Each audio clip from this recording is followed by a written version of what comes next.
राजस्थान के अजमेर में ट्रेन पलटाने की साजिश नाकाम की गई है। मालगाड़ी के इंजन से टकराया सीमेंट ब्लॉक।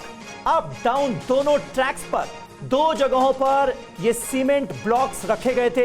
1 किलोमीटर के दायरे के अंदर अंदर ये दो ब्लॉक्स रखे गए थे। 1 क्विंटल वजनी ब्लॉक्स को ट्रैक पर रखा गया, यानी 100 किलो के 2 ब्लॉक्स ट्रैक पर रखे गए।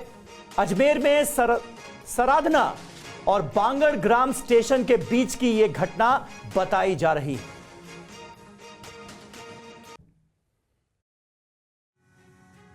राजस्थान में ट्रेन डिरेल करने की यह तीसरी साजिश है। अजमेर के सराधना बांगड़ ग्राम स्टेशन के बीच ट्रेन का इंजन सीमेंट ब्लॉक को तोड़ते हुए आगे निकल गया। मौके पर पहुंची आरपीएफ को रेलवे ट्रैक पर सीमेंट के ब्लॉक मिले। ट्रैक पर 100 किलोग्राम का सीमेंट ब्लॉक था। मालगाड़ी इंजन सीमेंट ब्लॉक को तोड़ते हुए निकली। फुलेरा अहमदाबाद रेल मार्ग पर सीमेंट ब्लॉक रखा। सरधाना बांगड़ स्टेशन के बीच की घटना। आरपीएफ ने मांगली आवाज थाने में केस दर्ज कराया। 1 किलोमीटर के दायरे में 2 जगहों पर ब्लॉक मिले। कानपुर के बाद राजस्थान के अजमेर में रेल डिरेल करने की घटना किसी संगठित साजिश की तरफ इशारा कर रही है। इससे पहले राजस्थान के पाली में 23 अगस्त को वंदे भारत सीमेंट ब्लॉक से टकराई थी और 28 अगस्त को 12 में मालगाड़ी ट्रैक पर बाइक का स्क्रैप पाया गया था। अजमेर में हुए हादसे पर एफआईआर दर्ज कर मामले की छानबीन जारी है। इस सीमेंट ब्लॉक का वजन इतना भारी है कि इसमें 1 से ज्यादा व्यक्ति के शामिल होने का शक है। 16 अगस्त को यूपी के कानपुर में साबरमती एक्सप्रेस के 24 डिब्बे पटरी से उतरे थे। उसके बाद से ट्रेन डिरेल करने की कई साजिशें सामने आ चुकी हैं।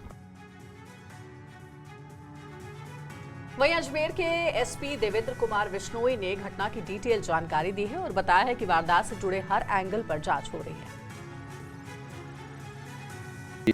जो डीएफसीसी रेलवे लाइन है वो लामाना गांव जो बांगली आवास थाना क्षेत्र का आखिरी गांव है, उसकी सरहद पर किन्हीं शरारती तत्वों ने, अज्ञात लोगों ने रेलवे लाइन पर 2 जगह जो है कंक्रीट के ब्लॉक्स रखकर क्या उनका उद्देश्य रहा है, पटरी बेपटरी करना या क्या और नुकसान करना या कैसे उसको, तो जिस पर कोई जनहानि नहीं हुई।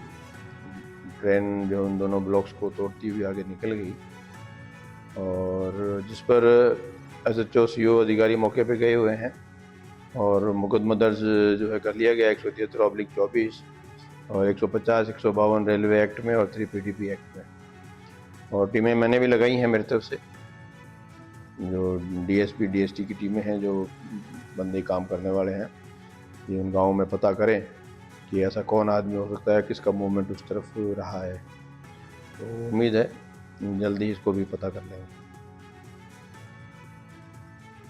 और कानपुर में रेलवे ट्रैक पर सिलेंडर मामले पर खुलासा। कानपुर मामले में आतंकी साजिश के सबूत मिले हैं। आईएसआईएस खुरासान मॉड्यूल के हाथ होने का शक है। सूत्रों के हवाले से ये जानकारी मिल रही है। सेल्फ रेडिकलाइज्ड हो सकता है आरोपी, ये सोर्सेज बता रहे हैं। पाकिस्तान से ब्रेन वॉश करता है आईएसआईएस कमांडर फरतुल्लाह घोरी।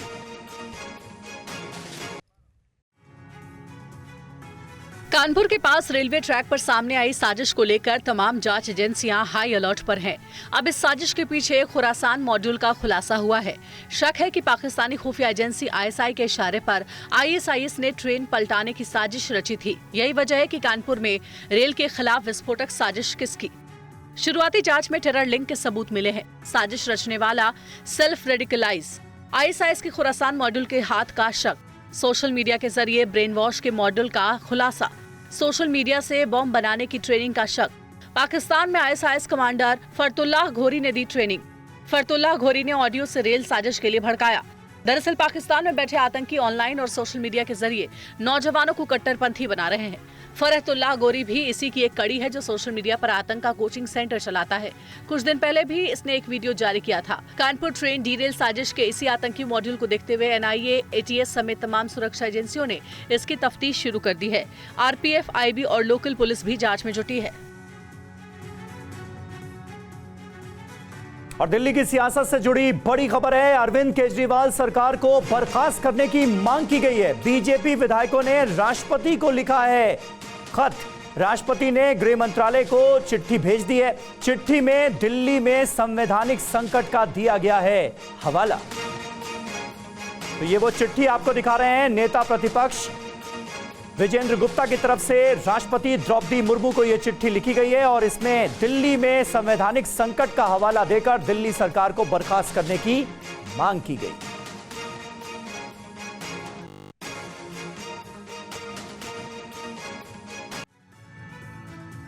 तो बीजेपी विधायकों की चिट्ठी में क्या है, अब ये आपको बताते हैं। मौजूदा आम आदमी पार्टी सरकार को बर्खास्त करने का आग्रह किया गया है। दिल्ली में संवैधानिक प्रावधानों का उल्लंघन हो रहा है। छठे दिल्ली वित्त आयोग का गठन नहीं किया गया। वित्त आयोग का गठन न करना दिल्ली सरकार की नाकामी है। साथ ही सीएजी की 11 रिपोर्ट विधानसभा में पेश नहीं की गई, ये भी लिखा हुआ है। सरकार के खर्च की उचित जांच नहीं हो रही है। सरकार के कामकाज में पारदर्शिता नहीं है। तो लेटर में ये सारी बातें आम आदमी पार्टी सरकार को लेकर लिखी गई हैं।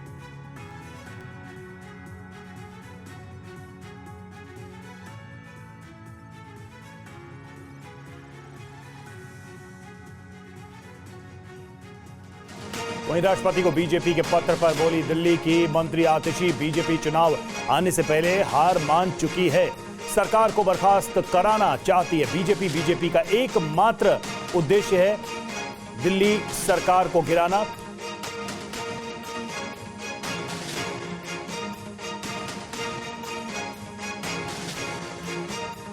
और जितेंद्र भाटिया हमारे साथ इस वक्त हमारे संवाददाता जुड़े हुए हैं। जितेंद्र, क्या इस पत्र को लेकर आम आदमी पार्टी की तरफ से, दिल्ली सरकार की तरफ से कहा गया है? सीधे तौर पे आतिशी कह रही कि सरकार गिराने की साजिश है ये।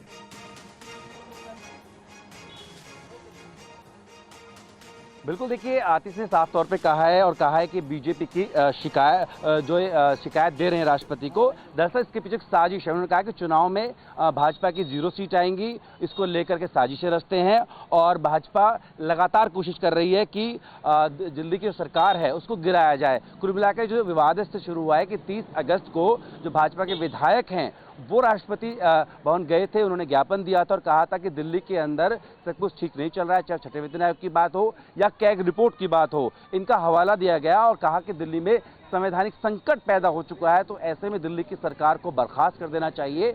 जब ये शिकायत दी गई है तो उस पर जो राष्ट्रपति का सचिवालय है उन्होंने संज्ञान लिया है और 9 सितंबर को जो गृह मंत्रालय है उसके गृह सचिव जो हैं उनको ये पत्र आगे बढ़ा है और कहा है कि इन आरोपों में कितनी सत्यता है इसकी जांच करिए, ताकि आगे जाके जो है इस पर राष्ट्रपति भवन कोई फैसला ले सके। लेकिन इस तमाम पूरी कवायद को आम आदमी पार्टी इस तरीके से देख रही है और कह रही है कि ये साजिश है दिल्ली की सरकार को गिराने के लिए। उनका ये भी कहना है कि सीधे तौर पर चुनावों में आम आदमी पार्टी को बीजेपी हरा नहीं पाती है, इस वजह से इस तरीके के कदम उठाए जा रहे हैं और इसी को लेकर आतिशी का बयान आ चुका है सामने। साथ ही जो आम आदमी पार्टी के सदस्य हैं संजय सिंह, उनका बयान है, साफ तौर पर कह रहे हैं कि दिल्ली की सरकार को अस्थिर और गिराने के लिए बीजेपी साजिश रच रही है। इस तरह के आरोप जो हैं वो आम आदमी पार्टी की सामने से अब आ रहे हैं। जी शुक्रिया आपका इस जानकारी के लिए।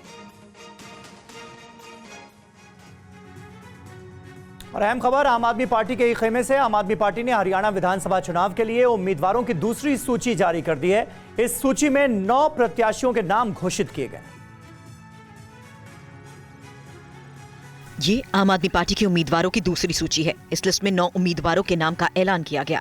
बरवाला विधानसभा सीट पर आम आदमी पार्टी ने प्रोफेसर छतरपाल पर दाव खेला है। इसके अलावा फरीदाबाद से प्रवेश मेहता, तिगांव से आभास चंदीला, साढौरा से रीता बामनिया, थानेसर से कृष्ण बजाज, इंद्री से हवा सिंह, रतिया से मुख्तियार सिंह बाजीगर, आदमपुर से भूपेंद्र बेनीवाल और बावल से जवाहर लाल को टिकट दी गई है। प्रोफेसर छतरपाल सिंह आज ही बीजेपी छोड़कर आम आदमी पार्टी में शामिल हुए थे। प्रोफेसर छतरपाल ने 1991 के विधानसभा चुनाव में चौधरी देवीलाल को हराया था और उस वक्त भजनलाल सरकार में उन्हें मंत्री बनाया गया था। अब आम आदमी पार्टी ने उन्हें हिसार की बरवाला सीट से टिकट दी है। प्रोफेसर छतरपाल पिछले 2 विधानसभा चुनाव बीजेपी की टिकट पर हांसी सीट से हार चुके हैं और इस बार बीजेपी ने उन्हें टिकट नहीं दी थी, जिसके बाद उन्होंने आम आदमी पार्टी का दामन थामा। कांग्रेस से गठबंधन न होने के बाद हरियाणा में ये आम आदमी पार्टी की दूसरी लिस्ट है। आम आदमी पार्टी ने हरियाणा में अब तक कुल 29 उम्मीदवार घोषित किए हैं। अमेरिका में कांग्रेस नेता राहुल गांधी ने कहा है कि भारत में लोकसभा चुनाव निष्पक्ष ढंग से नहीं हुआ। अगर निष्पक्ष होते तो बीजेपी 246 सीट भी नहीं जीत पाती। And at all costs. So this is तस्वीरें अमेरिका की जॉर्ज टाउन यूनिवर्सिटी की है। राहुल गांधी ने इस यूनिवर्सिटी में छात्रों के साथ संवाद किया। राहुल गांधी ने कहा उनके पास बहुत बड़ा आर्थिक लाभ था, उन्होंने हमारे बैंक खाते बंद कर दिए थे। राहुल गांधी के मुताबिक चुनाव आयोग वही कर रहा था जो बीजेपी वाले चाहते थे। पूरा चुनावी कार्यक्रम बीजेपी के मुताबिक बनाया गया था। I don't think the BJP, in a fair election, they were nowhere near 240 seats. No way. I mean, I'd be surprised if they had a financial, huge financial advantage. They had locked our bank accounts for one, but huge war chest. The election commission was doing what they wanted. I mean, the entire campaign was structured so Mr. Modi could, do his thing across the country. States where they were weak were designed differently than states where they were strong. So I don't view it as a free election at all. I view it as a rather controlled election. केंद्रीय मंत्री गिरिराज सिंह ने कहा कि राहुल गांधी की party 100 seat भी हासिल नहीं कर पाई, दावे बड़े बड़े करती है। तो केंद्रीय मंत्री शिवराज सिंह चौहान ने भी राहुल गांधी के आरोपों को निराधार बताया। तो कह रहे थे कि 400 सीट हम लेंगे, लिख के देता हूं, कहां गया 400 सीट? इतना थेथर कोई देश में, इतना थेथर राजनीतिक नहीं मिल रहे। जो तीसरी बार चुनाव में 99 नहीं पार कर पाए, 400 लिख रहे थे हमारी सरकार बनेगी, 300 आना तय है, 300 आना लिख देता हूं, कहां गया? इसलिए इस थेथरोलॉजी का जवाब नहीं हो सकता। ये ऐसे नेता हैं जो कुंठाग्रस्त हैं, लगातार तीसरी बार पराजय के कारण उनके मन में अंध बीजेपी संघ और मोदी विरोध बैठ गया है और वो विरोध करते करते देश के ही विरोध करने लगे। देश के बाहर कांग्रेस और बीजेपी नहीं होती, देश के अंदर हम मुद्दों पे लड़ सकते हैं, लेकिन देश के बाहर केवल भारत होता है। और अमेरिका में कांग्रेस नेता राहुल गांधी ने कहा कि पीएम मोदी की भय की रणनीति खत्म हो गई है। लोकसभा चुनाव के बाद सब कुछ बदल गया है। राहुल गांधी के मुताबिक भय पैदा करने में कई साल लगे थे, लेकिन 1 सेकंड में डर खत्म हो गया। Something has definitely changed after the election results.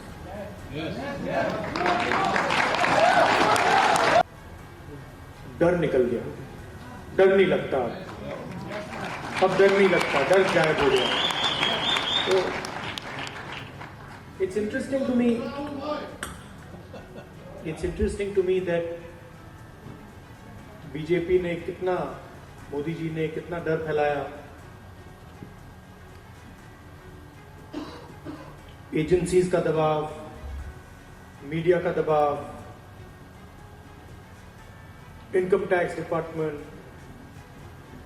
छोटे बिजनेसेस पे, मीडियम साइज बिजनेसेस पे, और 1 सेकंड में सब गायब हो गया। अजीब सी बात है, मतलब सालों लगे उस डर को पैदा करने में, सालों लगे, प्लानिंग चली, पैसा लगा और 1 सेकंड में खत्म। राहुल गांधी ने बीजेपी और आरएसएस पर भी एक बार फिर से हमला बोला है। उन्होंने कहा है कि बीजेपी और आरएसएस के लोग देश को नहीं समझते, भारत देश सबका है, हर धर्म, भाषा और संस्कृति के लोग यहां रहते हैं। इंडिया में नेचर ये है, सब कुछ एक साथ चलता है। अब अगर कोई आदमी थाली के सामने बैठ जाए और कहे भैया चावल दाल से ज्यादा जरूरी है और सब्जी की रैंकिंग सबसे नीचे है, तो क्या होगा? यही बीजेपी के लोग करते हैं। मतलब उनको समझ नहीं आती कि ये देश सबका है, ये देश मिलकर बना है। इसको India is called a union of states. In the constitution it's written clearly. India that is Bharat is a union of states. What does it mean? It means it's a union of languages. It's a union of traditions. Union of histories. Union of music, of dance. वो कहते नहीं union नहीं है, ये सब अलग अलग हैं। अमेरिका में राहुल गांधी ने कहा कि उन्हें प्रधानमंत्री मोदी से नफरत नहीं है, वो पीएम के नजरिए से सहमत नहीं है। राहुल गांधी ने कहा कि पीएम मोदी का नजरिया अलग है, मेरा नजरिया अलग है। Actually hate Mr. Modi. I don't. Like I get up in the morning and okay, you know, he's got a point of view, fine. I don't agree with his point of view, but I don't hate him. And in fact, in many moments I empathize with him. Right? So it's not that I think that he's my enemy and now I hate him and he's got to be, no. He's got a different point of view, I got a different point of view. I have empathy and compassion for what he's doing. Rahul Gandhi के आरोपों का BJP ने जवाब दिया है। BJP महासचिव दुष्यंत गौतम ने कहा, देश की जनता जानती है कि हमारे 80 करोड़ लोगों को भोजन किसने दिया है, 10 करोड़ लोगों को शौचालय किसने दिए हैं, 11 करोड़ लोगों को गैस किसने दी है, 18 करोड़ घरों के अंदर नल में नल जल में किसने दिया है, 18,000 गाँवों के अंदर लाइट पहुँचाने का काम किसने किया है, सबको माया आयुष्मान कार्ड किसने दिया है हमारे को। इसलिए पूरा देश जानता है कि मोदी जी ने हमें गरीबी की रेखा से बाहर निकालकर सारी सुविधा जो भी हैं देश के संसाधन है वो संसाधन गरीबों पे खर्च करने का काम किया। और बीजेपी ने कहा है कि पूरी दुनिया में भारत की साख तेजी से बढ़ी है, लेकिन राहुल गांधी पूरी दुनिया में देश की छवि खराब करने में जुटे हैं। कांग्रेस ने कहा कि बीजेपी ने देश में नफरत को बढ़ावा दिया है। विश्व में भारत के विचारों को मान्यता मिल रही है और इसलिए भारत के प्रधानमंत्री श्री नरेंद्र मोदी आज दुनिया के सबसे लोकप्रिय नेताओं में उनकी गिनती होती है। मुझे लगता है कि राहुल गांधी के सारे प्रयास करने के बाद भी जब चारों तरफ से असफलता, हताशा और निराशा उन्हें हाथ लगती है तो वो नहीं समझ पाते कि उन्हें क्या कहना है और इसलिए फिर वो विश्वमन करते हैं भाजपा के प्रति, संघ के प्रति और प्रधानमंत्री नरेंद्र मोदी के प्रति। अगर 400 सीट ले आते तो संविधान में परिवर्तन करने की पूरी साजिश रच रखी थी इन्होंने। तो ये लोग भारत को, भारत की बहुलतावादी नीति को नहीं समझते हैं। कश्मीर से लेके कन्याकुमारी तक और अरुणाचल से लेके राजकोट तक इतने धर्म, इतनी जाति, इतनी भाषाएं हैं जिसको कांग्रेस देश का डीएनए एक सूत्र में पिरोता है। ये लोग उसमें संप्रदायवाद का जहर डाल करके सबको अलग करने की कोशिश कर रहे हैं।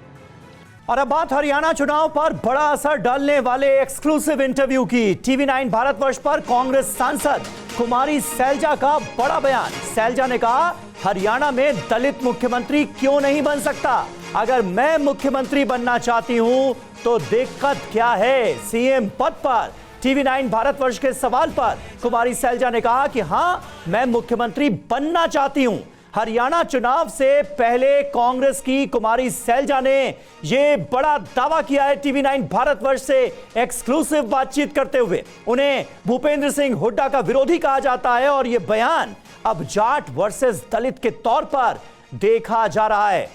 हमारे सहयोगी कुमार विक्रांत ने कुमारी सैलजा से यह एक्सक्लूसिव बातचीत की है। इस वक्त हमारे साथ विक्रांत मौजूद हैं। विक्रांत, ये तो बहुत बड़ी बात कही गई है कुमारी सैलजा की तरफ से। जिन बातों का जिक्र किया गया है उसका जिक्र गाहे बगाहे हरियाणा की सियासत में होता रहा है, लेकिन अब खुद कुमारी सैलजा खुलकर अपनी दावेदारी पेश कर रही हैं। बिल्कुल, कुमारी सैलजा ने अपनी दावेदारी पेश कर दी है और उन्होंने साफ कहा है कि भूपेंद्र हुड्डा हो या दीपेंद्र हुड्डा हो या रणदीप सुरजेवाला हो या मैं हूं, हाँ, अगर कोई भी सीएम बनना चाहता है वो अपने दिल की बात बाहर रख सकता है, लेकिन अंतिम फैसला चुनाव के बाद विधायकों की राय लेकर आला कमान ही करेगा। लेकिन मैं मुख्यमंत्री क्यों नहीं बन सकती? अगर मैं बनना चाहती हूँ तो मैं बनना चाहती हूँ। तो एक बड़ा बयान है कुमारी सैलजा का और निश्चित तौर पर हुड्डा खेमे के लिए एक चुनौती भी है। बिल्कुल, हुड्डा खेमे के लिए बड़ी चुनौती के तौर पर इसे निश्चित तौर पर देखा जाएगा कुमार, क्योंकि एक तरफ भूपेंद्र सिंह हुड्डा और दूसरी तरफ कुमारी सैलजा, ये दो धड़े साफ तौर पर हरियाणा कांग्रेस में इस वक्त नजर आ रहे हैं। और कुमार, आपने जो इंटरव्यू किया अपने दर्शकों को यहां पर बता दें कि ये सुपर एक्सक्लूसिव इंटरव्यू थोड़ी देर में TV9 भारतवर्ष पर हम प्ले ऑन करने वाले हैं, इसलिए थोड़ा सा इंतजार। और कुमारी सैलजा का ये विस्फोटक इंटरव्यू आपके सामने होगा, जिसमें खुलकर कुमारी सैलजा की तरफ से पहली बार इस बात का जिक्र किया गया है कि हरियाणा में दलित सीएम आखिर क्यों नहीं संभव है, क्यों नहीं हो सकता है ऐसा, मेरे सीएम बनने में दिक्कत क्या है, मैं मुख्यमंत्री बनना चाहती हूं तो इसमें किसी को दिक्कत क्या है। हालांकि वो अपनी बात के अंत में ये जरूर ऐड कर रही हैं कि सीएम कौन बनेगा ये आला कमान तय करेगा, भूपेंद्र हुड्डा सीएम बनेंगे या दीपेंद्र बनेंगे, मैं मुख्यमंत्री बनना चाहती हूं, ये कुमारी सैलजा की तरफ से कहा गया है। कांग्रेस पार्टी में बड़े रिएक्शंस अब सामने आ सकते हैं हरियाणा से। कुमार विक्रांत, कुमारी सैलजा के इस बयान के बाद जो उन्होंने TV9 भारतवर्ष को दिया है। देखिए, आला कमान ने सबको ये ताकीद कर दी है कि भले ही कोई भी मुख्यमंत्री बनना चाहता है वो अपनी बात रख सकता है, लेकिन सबको ये ज़रूर जोड़ना होगा कि फैसला चुनाव के बाद आला कमान करेगा। और यही बयान भूपेंद्र हुड्डा अभी तक देते आए हैं। खुलकर अभी तक किसी ने ये नहीं कहा था कि वो भी सीएम बनना चाहते हैं, लेकिन कुमारी सैलजा ने साफ तौर पर कहा कि वो सीएम बनना चाहती है। और जब उनसे ये पूछा गया कि टिकट बंटवारे में तो भूपेंद्र सिंह हुड्डा की ज़्यादा चल रही है, तो कुमारी सैलजा 2004 को याद दिलाती हैं और वो कहती हैं कि भजन लाल की भी उस वक्त टिकट बंटवारे में बहुत चली थी, उसके बाद क्या हुआ, यानी भजन लाल सीएम नहीं बन पाए थे और भूपेंद्र हुड्डा सीएम बन गए थे। तो काफ़ी अहम बातें इस इंटरव्यू में कुमारी सैलजा ने हरियाणा को लेकर, हरियाणा की सियासत को लेकर, कांग्रेस की हरियाणा की सियासत को लेकर कही है। कुमार विक्रांत, मुख्यमंत्री बनने की चाहत तो कुमारी सैलजा ने सामने रख दी है, इस इंटरव्यू के दौरान और कौन कौन सी अहम बातें उन्होंने कही हैं? जी देखिए, जैसा मैंने आपको बताया कि उन्होंने इस बात के साथ साथ ये भी कहा, जब उनसे पूछा गया कि ज़्यादा टिकट बंटवारे में ऐसा लगता है कि भूपेंद्र सिंह हुड्डा की चल रही है, उनके करीबियों को ज़्यादा टिकट मिल रहा है, तो उनका कहना था कि 2004 में भजन लाल की भी ज़्यादा चली थी, ऐसा कहा गया था। लेकिन मुख्यमंत्री कौन बना था? भजन लाल नहीं बने थे, भूपेंद्र सिंह हुड्डा बने थे। उनका कहना है कि जब कोई व्यक्ति चुनाव जीत जाता है उसके बाद वो कांग्रेस पार्टी का विधायक होता है और कांग्रेस पार्टी के विधायकों से बात करके फैसला आला कमान लेता है। तो एक सीधी चुनौती और दावेदारी कुमारी सैलजा ने पेश कर दी है हरियाणा चुनाव को लेकर। नहीं, दावेदारी तो पेश करी दी है कुमार विक्रांत, और साथ ही साथ जिस खेमेबाजी का जिक्र लगातार होता है हरियाणा कांग्रेस में, उसको भी एक तरह से सीधे सीधे एक्सेप्ट नहीं कर लिया है क्या कुमारी सैलजा ने? उनकी बातों से तो ऐसा लग रहा है कि भाई दो धड़े हैं और ये जो बात कही जाती है वो बिल्कुल सही कही जाती है, एक धड़ा हुड्डा का और दूसरा धड़ा कुमारी सैलजा का। तो अगर ये गुटबाजी है तो इस गुटबाजी से कैसे निपट रही है पार्टी? अब सवाल ये भी उठेंगे। जी बिल्कुल, कुमारी सैलजा से पूछा गया, जबकि कांग्रेस पार्टी में कहा जाता है पहले हुड्डा वर्सेस SRK यानी सुरजेवाला, कुमारी सैलजा और किरण चौधरी थे, उसके बाद अब हुड्डा वर्सेस SRV यानी सुरजेवाला, सैलजा और वीरेंद्र। तो ये उन्होंने हंसते हुए कहा कि मैं मानती हूं कि पार्टी में खींचतान है, हर पार्टी में खींचतान होती है, लेकिन टिकट बंटवारे के बाद सभी लोग मिल करके काम करते हैं। तो स्वीकार किया उन्होंने कि कहीं ना कहीं खींचतान है, क्योंकि आप देखिए कि दीपेंद्र हुड्डा एक यात्रा निकालते हैं, उसमें सैलजा और सुरजेवाला शामिल नहीं होते। एक यात्रा सैलजा निकालती हैं, उसमें प्रदेश अध्यक्ष उदय भान जो कि हुड्डा के करीबी हैं, वो और दीपेंद्र हुड्डा नहीं शामिल होते। हालांकि कांग्रेस पार्टी ये कहती है कि दोनों ही कांग्रेस पार्टी के लिए यात्राएं निकाल रहे हैं। या आप ये देखिए कि जो प्रभारी हैं दीपक बावरिया, उन्होंने कहा मैं सबको साथ लेकर चलना चाहता हूं, लेकिन कुमारी सैलजा और रणदीप सुरजेवाला मेरा फ़ोन नहीं उठाते। और रणदीप सुरजेवाला और सैलजा ये शिकायत कर चुके हैं आला कमान से कि दीपक बावरिया एक पक्ष की बात करते हैं, भूपेंद्र हुड्डा के साथ मिल करके काम करते हैं। तो ये सब कुछ चीज़ें सामने आई हैं, लेकिन हालांकि सैलजा ने आज कहा कि दीपक बावरिया की तबीयत खराब है, अस्पताल में वो भर्ती हैं, इसलिए फिलहाल मैं उनके बारे में अभी बोलना नहीं चाहती। यानी उनके दिल में बहुत कुछ था, बहुत नाराजगी थी दीपक बावरिया के खिलाफ भी। बिल्कुल, ये बहुत बड़ी बातें हैं जो कि हरियाणा में विधानसभा चुनाव से ऐन पहले सामने आ रही हैं। और कुमारी सैलजा ने TV9 भारतवर्ष से बातचीत करते हुए, हमारे संवाददाता कुमार विक्रांत से बातचीत करते हुए जो बातें कही हैं, इनका बड़ा असर चुनावों के दौरान सीधे तौर पर नजर आएगा, क्योंकि हरियाणा कांग्रेस में खेमेबाजी कि ये जो खबरें हैं ये अपने आप में नई नहीं हैं। दो गुट हैं हरियाणा कांग्रेस में, इस बात का जिक्र बार बार होता रहा है, लेकिन ये पहली बार है जब कुमारी सैलजा ने खुलकर इस गुटबाजी पर एक तरह से मुहर लगा दी है। उन्होंने सीधे तौर पर कहा है कि मैं मुख्यमंत्री बनना चाहती हूं और हरियाणा में आखिर दलित सीएम क्यों नहीं हो सकता, यह मुमकिन क्यों नहीं है, क्यों नहीं संभव है। हालांकि वो ये भी कहती हैं कि भूपेंद्र हुड्डा सीएम बनेंगे या दीपेंद्र हुड्डा बनेंगे, ये आला कमान तय करेगा। थोड़ी देर में ये विस्फोटक इंटरव्यू कुमारी सैलजा का हम आपको TV9 भारतवर्ष पर दिखाने जा रहे हैं। कुमार विक्रांत हमारे साथ मौजूद हैं। कुमार, जाहिर है अब भारतीय जनता पार्टी जो कि विरोधी दल है हरियाणा कांग्रेस में, अभी जिसकी सरकार है, और हरियाणा में इस बार सीधी टक्कर कांग्रेस और बीजेपी की ही है। बीजेपी किस तरह से कुमारी सैलजा के इस बयान को लेगी? क्या गुटबाजी की बातें जो कही जाती हैं भारतीय जनता पार्टी की तरफ से हरियाणा कांग्रेस में, अब उसको और हवा देने की कोशिश होगी क्या? जी बिल्कुल, हालांकि कुमारी शैलजा का कहना है कि इस बार बीजेपी दहाई का आंकड़ा भी नहीं छू पाएगी। ऐसे में कांग्रेस के नेताओं को जब लगता है कि बहुमत आ रहा है तो सबके दिल में मुख्यमंत्री बनने की तमन्ना जाग उठती है, तो वही शैलजा के साथ है। हालांकि निश्चित तौर पर बीजेपी को एक मौका मिलेगा हमला बोलने का कि कांग्रेस पार्टी के भीतर गुटबाजी है। नेता अपने कई नेता हैं जो मुख्यमंत्री बनना चाहते हैं, जबकि उनके पास नायब सिंह सैनी के तौर पर मुख्यमंत्री का चेहरा है, और कांग्रेस पार्टी कह चुकी है कि चुनाव में वो कोई चेहरा लेकर के नहीं जाएगी, चुनाव के बाद फैसला होगा। लेकिन अहम बात यह है कि शैलजा के इस बयान के मायने इस तरह भी देखिए कि कांग्रेस पार्टी को लगता है कि एक तरफ जाट नेता के तौर पर भूपेंद्र हुड्डा हैं और दूसरी तरफ दलित नेता के तौर पर कुमारी शैलजा हैं, यानी दोनों बड़े वर्ग के मतदाताओं में एक मैसेज रहे कि उनका नेतृत्व करने वाला व्यक्ति मुख्यमंत्री बन सकता है, और ऐसे में कांग्रेस पार्टी को फायदा हो उसका। इसलिए मुझे लगता है कि एक रणनीति के तहत कुमारी शैलजा भी दावेदारी कर रही हैं, हुड्डा भी दावेदारी कर रहे हैं, सुरजेवाला भी दावेदारी कर रहे हैं। और इसी गुटबाजी का नतीजा था क्या कुमार विक्रांत की किसी सीएम फेस को आगे नहीं किया गया? क्योंकि इसमें इस बात का खतरा था कि अगर भूपेंद्र सिंह हुड्डा का चेहरा आगे किया जाता है या दीपेंद्र हुड्डा का चेहरा आगे किया जाता है, नाम आगे किया जाता है, तो दूसरा गुट नाराज हो सकता है। जी देखिए, दूसरा गुट भी नाराज हो सकता है और दूसरा वोट बैंक भी नाराज हो सकता है। इसीलिए सभी को साधने के लिए यह फैसला किया गया कि मुख्यमंत्री का चेहरा चुनाव के बाद तय किया जाएगा। कांग्रेस के विधायकों की राय लेकर आलाकमान तय करेगा। लेकिन दिलचस्प है कि कहीं ये गुटबाजी कांग्रेस पार्टी को बहुमत के आंकड़े से पीछे ना रोक दे और सबकी तमन्नाएं धरी की धरी रह जाएं। ये बड़ी दिलचस्प बात है, क्योंकि मुख्यमंत्री बनने के लिए पहले कांग्रेस पार्टी के पास 90 में से कम 46 विधायकों का जीतना जरूरी है। बिल्कुल बिल्कुल। तो हरियाणा की सियासी जमीन पर भी इस गुटबाजी का असर कुछ दिख रहा है क्या? ये तो बात हो गई बयानबाजी की, दावेदारी की, और जो बड़े नेता हैं वो अक्सर चुनावों के दौरान, प्रचार के दौरान इस तरह की दावेदारी गाहे बगाहे पेश भी करते रहे हैं। लेकिन ये जो गुटबाजी जिसका हम और आप जिक्र कर रहे हैं कुमार, इस गुटबाजी का असर ग्राउंड पर भी, चुनावी मैदान में भी, सियासी मैदान में भी हरियाणा के पड़ता हुआ नजर आ रहा है क्या कुछ? ये देखिए, अभी टिकट बंटवारे में 90 में पास, उससे पहले सुन लेते हैं मनोहर लाल खट्टर क्या कह रहे हैं। कभी कह रहे हैं कि सिटिंग एमपीएस को टिकट दी जाएगी, कभी कहा जा रहा है कि हाईकमान से बात करने के बाद उनको टिकट दी जा सकती है। जब उनकी टिकट्स जो है वो जारी हो जाएंगी तब कैसे कहना? उनकी दुविधा ये है कि वो मुख्यमंत्री का चेहरा ही प्रस्तुत नहीं कर पा रहे हैं। बाप कहता मैं बनूंगा, बेटा कहता मैं बनूंगा, बुआ कहती मैं बनूंगी, तो ये सब अपने अपने तरीके से कहते हैं सब बनेंगे। अब कैसे बनेंगे और क्या द्वंद मचेगा, ये अनुमान आप भी लगा सकते हैं, मैं भी लगा सकता हूँ। मैंने बोल दिया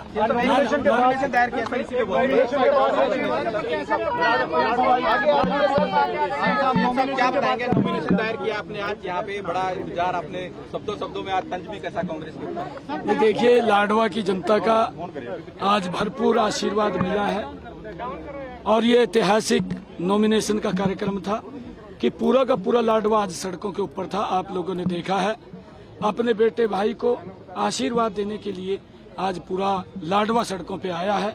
एक बात तय की है कि हरियाणा की डबल इंजन की सरकार।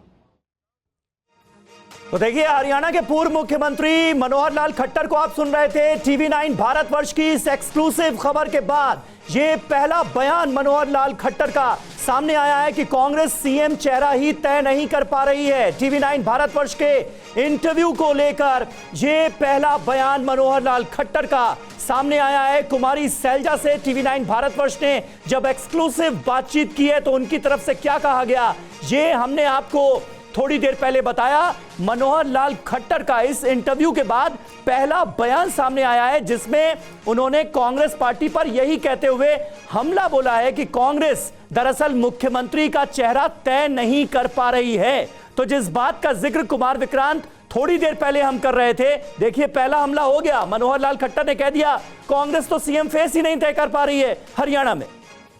जी देखिए, बीजेपी है, विपक्षी पार्टी है, वहाँ पर सत्ता में है, उसको तो मौका चाहिए और निश्चित तौर पर एक मौका उसको मिलता है जब कांग्रेस की ओर से तमाम लोग दावेदारी ठोकते हैं और कांग्रेस आलाकमान ये कहता है कि बिना चेहरे के, मुख्यमंत्री के चेहरे के हम चुनाव में जाएंगे। हालांकि ये नहीं भूलना चाहिए कि बीजेपी ने भी छत्तीसगढ़ में, राजस्थान में, मध्य प्रदेश में जहाँ उसकी सरकार बनी वहाँ पर किसी को मुख्यमंत्री के चेहरे के तौर पर पेश नहीं किया था। तो ये सियासी पार्टियाँ हैं, राज्यवार अपने हिसाब से फैसले करती हैं, लेकिन जब विपक्ष पर हमला करने का मौका मिलता है तो वो मौका भला कोई क्यों छोड़ेगा और क्यों चूकेगा। बिल्कुल बिल्कुल सही बात है। और थोड़ी देर में ये विस्फोटक इंटरव्यू हम अपने दर्शकों को दिखाने जा रहे हैं। कुमारी सैलजा से हमारे दो सहयोगियों निशांत चतुर्वेदी और कुमार विक्रांत ने बात की है और इसमें बड़ी महत्वपूर्ण बातें कही गई हैं कुमारी सैलजा की तरफ से। ये विस्फोटक इंटरव्यू थोड़ी देर में TV9 भारतवर्ष पर आपके सामने होगा। बहुत खुलकर और बेबाकी से कुमारी सैलजा ने इस इंटरव्यू में TV9 भारतवर्ष के साथ इस बातचीत में अपनी राय रखी है। उन्होंने सीधे तौर पर कहा है कि कोई दलित मुख्यमंत्री क्यों नहीं बन सकता हरियाणा का। और TV9 भारतवर्ष के इस इंटरव्यू के बाद पहला रिएक्शन हमने आपको दिखाया हरियाणा बीजेपी के बड़े नेता और राज्य के पूर्व मुख्यमंत्री मनोहर लाल खट्टर का। उन्होंने सीधे तौर पर कहा कि कांग्रेस मुख्यमंत्री का चेहरा ही तय नहीं कर पा रही है कि हरियाणा में उनका मुख्यमंत्री पद का उम्मीदवार कौन होगा, दावेदार कौन होगा। कुमारी सैलजा ने दावेदारी पेश की है TV9 भारतवर्ष के इस इंटरव्यू में। कुमार विक्रांत हमारे साथ बने हुए हैं। कुमार, जब तक हम अपने दर्शकों को यह इंटरव्यू दिखाएं उससे पहले आप बता सकते हैं क्या क्या खास बातें रहीं इस पूरे इंटरव्यू के दौरान? देखिए, शैलजा ने एक तो ये बताने की कोशिश की कि भले ही टिकटों के बंटवारे में भूपिंदर हुड्डा की चली हो, लेकिन उन्होंने याद दिलाया कि 2004 में कैसे भजनलाल के कहने पर टिकट बटे, ऐसा कहा गया था। लेकिन मुख्यमंत्री भजनलाल नहीं बने, मुख्यमंत्री भूपिंदर हुड्डा बने क्योंकि आलाकमान ने चाहा। तो एक तो वो ये बताना चाहती हैं कि टिकट बंटवारे में भले ही हुड्डा की चले या किसी की चले, उनकी भले कम चली हो, कम चल पा रही हो, लेकिन दावेदारी वो ठोक रही हैं और वो ये बता रही हैं कि आलाकमान चाहेगा तो वो भी मुख्यमंत्री बन सकती हैं। उन्होंने खुलकर कहा कि वो मुख्यमंत्री बनना चाहती हैं, एक दलित के तौर पर वो मुख्यमंत्री क्यों नहीं बन सकती हैं। और दूसरी अहम बात जो उन्होंने कही, बीजेपी पर हमला बोला और कहा कि 10 से कम सीटें बीजेपी की आएंगी, दहाई का आंकड़ा नहीं छुपाएगी बीजेपी। और एक हमला उन्होंने मनोहर लाल खट्टर और नायब सिंह सैनी पर भी बोला, जब वो ये कहती हैं कि खट्टर और सैनी ये दोनों एक ही सिक्के के दो पहलू हैं। 10 सालों में जो खट्टर ने किया वही सैनी आगे बढ़ाते रहे और वो सारी बातें जनता के खिलाफ हैं, इसलिए जनता कांग्रेस के हक में वोट देने जा रही है। तो कुल मिलाकर कांग्रेस पार्टी के भीतर उन्होंने अपनी दावेदारी पेश कर दी, हुड्डा को चुनौती पेश कर दी और बीजेपी, नायब सैनी और खट्टर पर हमला बोल दिया। तो एक चुनाव के दौरान ये एक सियासी इंटरव्यू है। निश्चित तौर पर अभी कांग्रेस पार्टी में 90 में से 41 सीटों का टिकट बंटवारा हुआ है, यानी बाकी सीटें अभी बाकी हैं। तो उन सीटों पर भी कहीं ना कहीं शैलजा ने एक दबाव बनाने की कोशिश की है कि उनके समर्थकों को भी टिकटें मिल पाएं। बिल्कुल कुमार, जिस तरीके से हम टिकट बंटवारे के समय देख रहे थे कि कुमारी सैलजा काफी दबाव बना रही थी, क्या इसको हम ऐसे भी समझ सकते हैं कि ये जो बयान है या ये जो स्टैंड है, इस दबाव को और ज्यादा बढ़ाने के लिए कांग्रेस के ऊपर कि कम से कम अधिक से अधिक उनके समर्थकों को टिकट मिले, जगह मिले?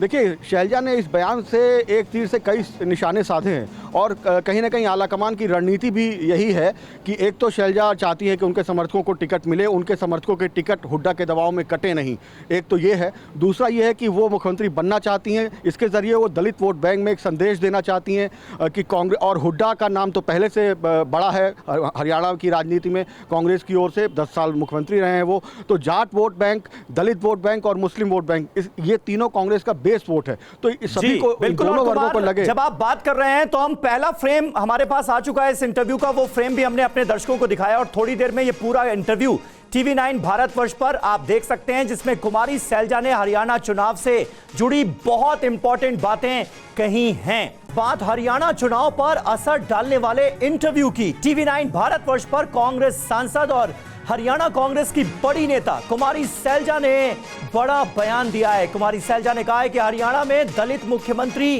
क्यों नहीं बन सकता। अगर मैं मुख्यमंत्री बनना चाहती हूं तो दिक्कत क्या है?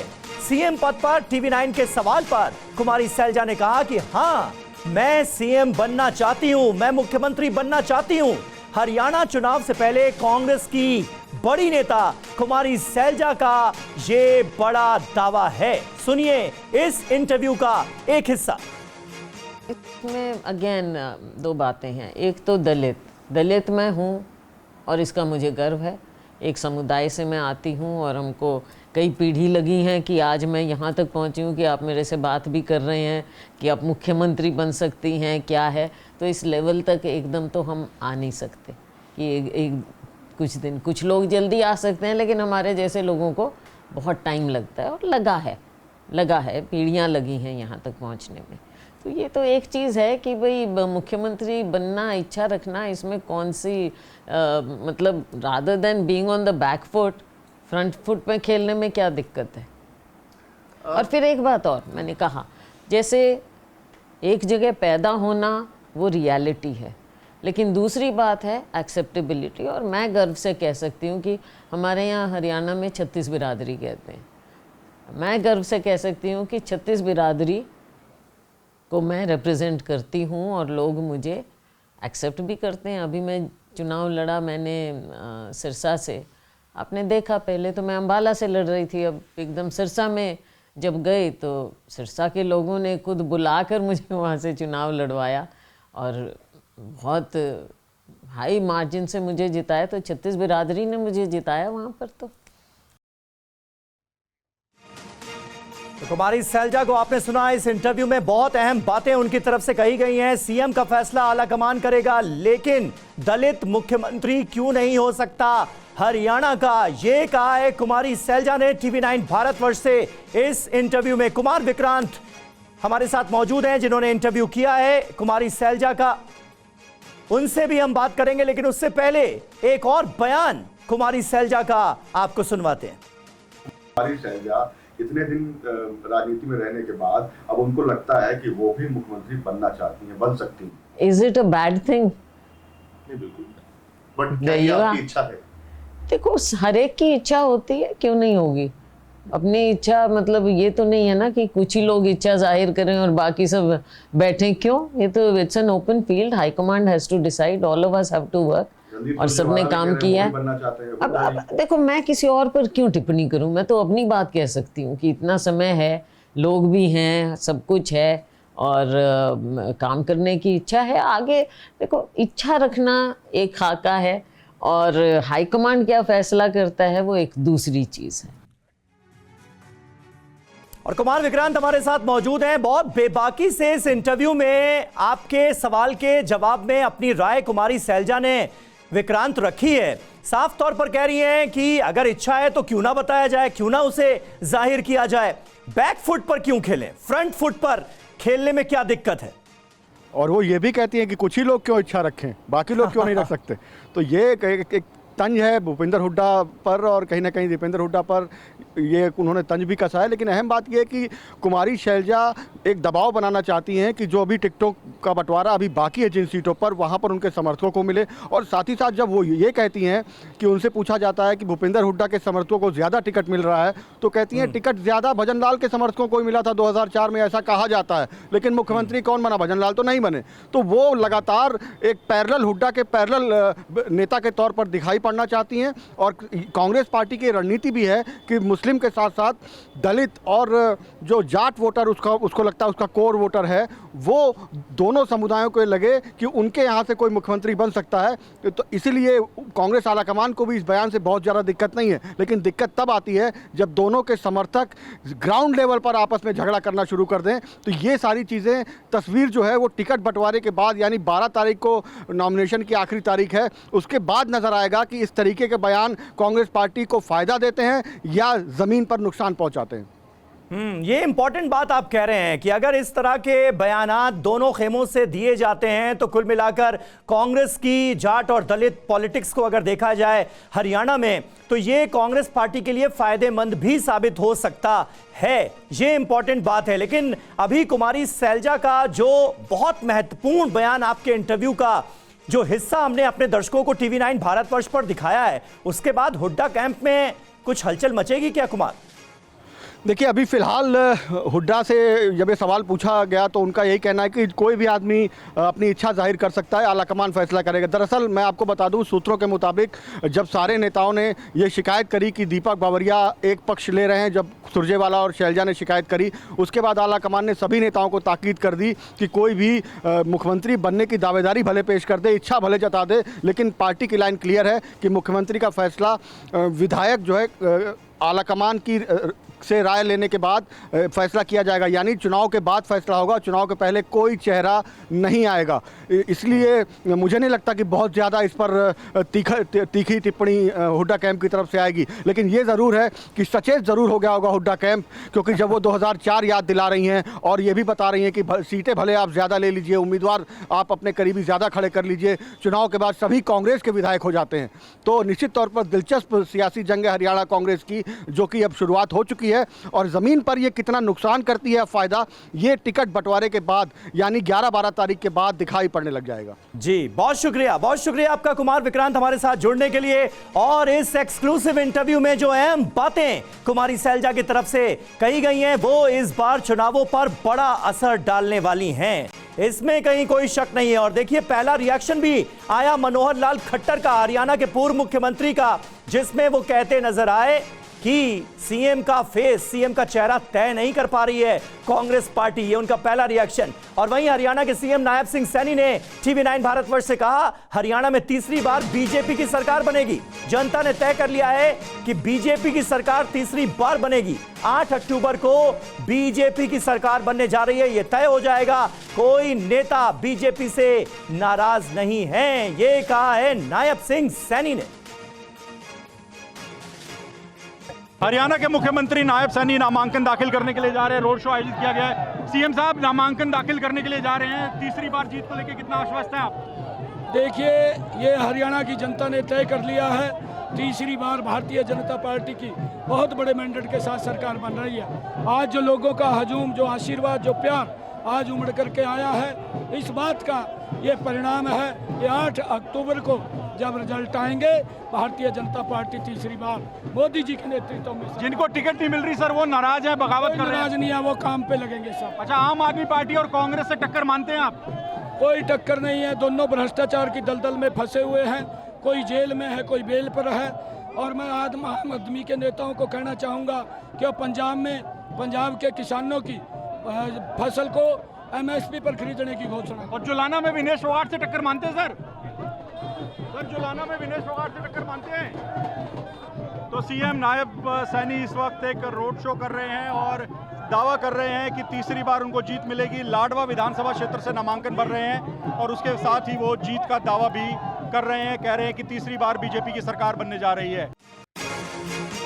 देखिए, हरियाणा के सीएम नायब सिंह सैनी ये दावा कर रहे हैं कि तीसरी बार राज्य में बीजेपी की सरकार बनने जा रही है और 8 अक्टूबर को ये बिल्कुल तय हो जाएगा, ये उनकी तरफ से दावा है। तो बीजेपी और कांग्रेस दोनों के अपने अपने दावे हैं। हरियाणा में सियासी सरगर्मियां बढ़ती हुई, चुनाव प्रचार जोरों पर इस वक्त नजर आ रहा है। और हरियाणा के मुख्यमंत्री नायब सिंह सैनी ने टीवी 9 भारतवर्ष से खास बात करते हुए ये कहा है कि हरियाणा में तीसरी बार बीजेपी की सरकार बनेगी, ये वो दावा कर रहे हैं।